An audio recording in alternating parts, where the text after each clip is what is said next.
Good afternoon, and welcome to my presentation for my Robotics Institute Summer Scholar Programs research.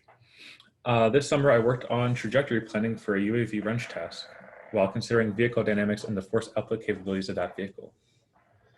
So as unmanned aerial vehicles have risen in popularity, so has the interest in using these vehicles to physically interact and manipulate the world around them. From inspecting metal thickness and quality in hard-to-reach areas to delivering packages, the demand for use of these UAVs has outpaced traditional methods of trajectory planning. Traditionally, methods rely on kinematic and geometric models in order to plan trajectories, but they fail to take into account the constraints and forces that physical interaction introduces. Each multirotor's geometry and architecture create an operational profile with constraints and patterns specific to that robot. This operational profile introduces limits like a maximum wrench, a maximum tilt that defines the possible range of outputs in each state. There's been little exploration in the addition of these, and as such, current state-of-the-art methods fall short when planning for a UAV to interact with the world. This work explores developing an operational profile of a fully actuated 6-degree of freedom hexacopter and integrating it into a trajectory generator that uses operational profile and a defined task to provide motion plans that are informed by the vehicle's dynamics. This work also introduces a motion controller strategy that is adapted to follow motion wrench trajectory plans that will allow the vehicle to execute the manipulation task. The new methodologies introduced will bridge the gap in traditional planning systems that are made for free flight planning to allow UAVs to successfully interact with the world around them.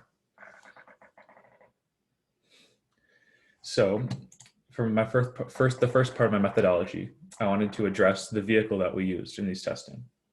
As you can see here, we used a UAV platform that was comprised of a 6-degree of freedom hexacopter that was running custom PX4 controller software that allowed this vehicle to operate.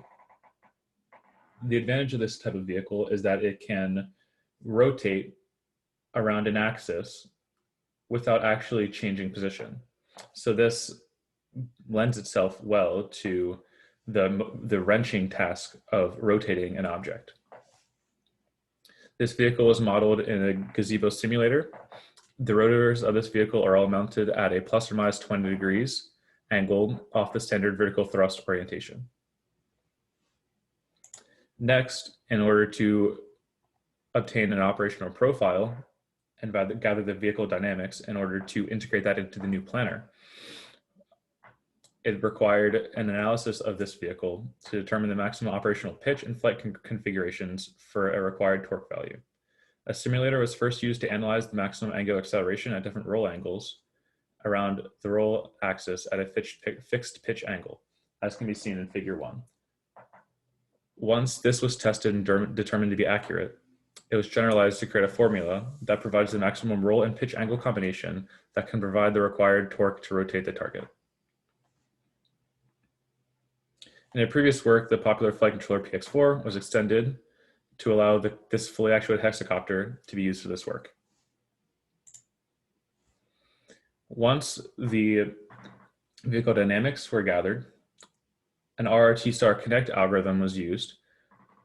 This algorithm combines two earlier planning methods, RRT star and RRT connect, and provides a single planner that combines the fast benefits of RRT star with a theoretical completeness of the RRT connect.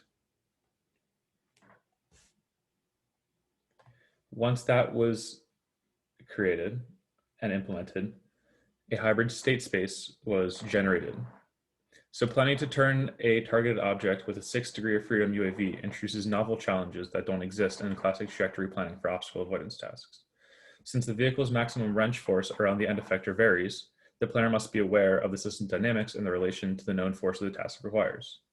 The planner, given only a target position with an orientation XYZ, roll, and pitch, must be able to recognize that the vehicle should only rotate around the desired roll and pitch once it reaches the target.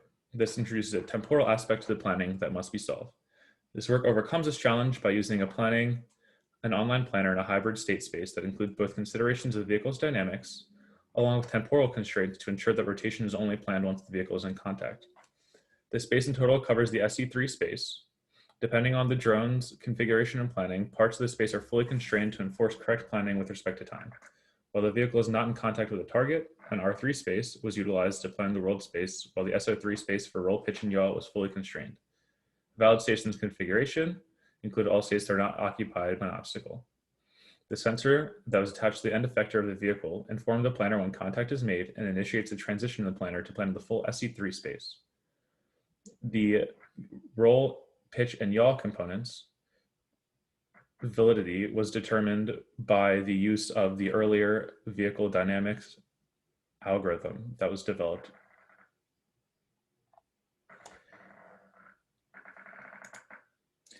For the experiments, we implemented a world in gazebo that required the vehicle to navigate around an obstacle, make contact with this wall, and rotate a target. For simplicity of viewing, we removed all the obstacles and the wall in order so that you could see the vehicle actually planning, taking off, planning a path to the target, and then rotating.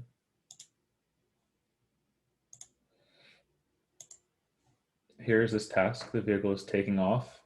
It has now moved to its first waypoint.